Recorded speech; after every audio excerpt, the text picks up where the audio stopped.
Ma mère était sourde, mais mon père n'avait pas de problème d'audition. J'ai eu de la chance et je suis née avec une audition normale. Mais malgré ça, ma famille était quand même inhabituelle. Mon père a appris la langue des signes pour ma mère et il me l'a enseignée pour que je puisse communiquer avec maman aussi. C'est comme ça que tu dis à maman que tu l'aimes. Je m'en souviendrai. Papa a tout fait pour qu'on ne manque de rien, mais c'était pas assez pour maman. Un jour, elle nous a laissé un mot et elle a dit qu'elle était tombée amoureuse d'un autre homme et qu'elle partait avec lui dans une grande ville. Papa et moi sommes restés dans ma petite ville natale. Maman nous quitte! Oui, Evelyne, mais tu m'as moi.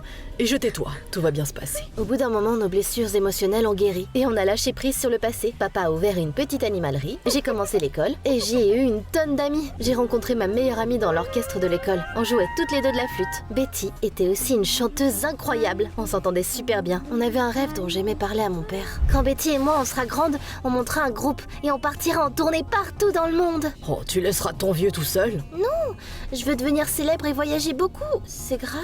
C'est merveilleux, Evelyne. Fais de beaux rêves, ma petite rêveuse. L'avenir semblait radieux et je pensais que rien ne pouvait m'arrêter. Mais un jour, pendant une répétition, j'ai senti que quelque chose n'allait pas. Pour une raison quelconque, le chef d'orchestre et le reste de l'orchestre me regardaient bizarrement. Quelque chose ne va pas? Le chef d'orchestre a bougé les lèvres, mais je n'ai pas entendu un mot. Quoi? Vous pourriez répéter plus fort? J'ai dit tu n'avais pas le rythme et tu sonnais faux. Ah bon? Désolée? Rentre chez toi si tu ne te sens pas bien. Malheureusement, c'était pas fini. J'étais tellement perdue dans mes pensées sur le chemin du retour que je n'ai pas remarqué que je marchais sur la piste cyclable. Sid, mon camarade de classe, avait un vélo derrière moi à grande vitesse. Il a sonné et a crié, mais je l'ai pas entendu. Hé, dégage, laisse-moi passer! Je n'ai vu Sid que quand il est tombé dans la benne à cause de moi. Oh, je suis tellement désolée, je peux t'aider? Non merci, va te laver les oreilles, espèce de taré! J'étais malheureuse quand je suis rentrée à la maison et j'ai tout raconté à papa. Il m'a tout de suite emmenée à l'hôpital. Et là, Dr Belton a vérifié mon audition. J'ai bien peur d'avoir de mauvaises nouvelles. Je crois qu'Evelyne a hérité de la surdité de sa mère. L'audition d'Evelyne va progressivement se détériorer jusqu'à ce qu'elle en perde la majeure partie.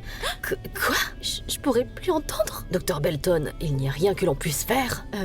Evelyne, attends devant la porte s'il te plaît. Je dois parler à ton père seul. J'avais l'impression que papa était resté là-bas pendant une éternité. Il avait l'air perdu quand il est enfin sorti du cabinet du médecin. Qu'est-ce qu'elle t'a dit? Est-ce qu'on peut faire quelque chose? Oh, je suis désolée chérie, mais c'est irréversible. Tout ce que tu peux faire, c'est accepter qu'éventuellement, tu perdras ton audition. Je me suis figée. Tous mes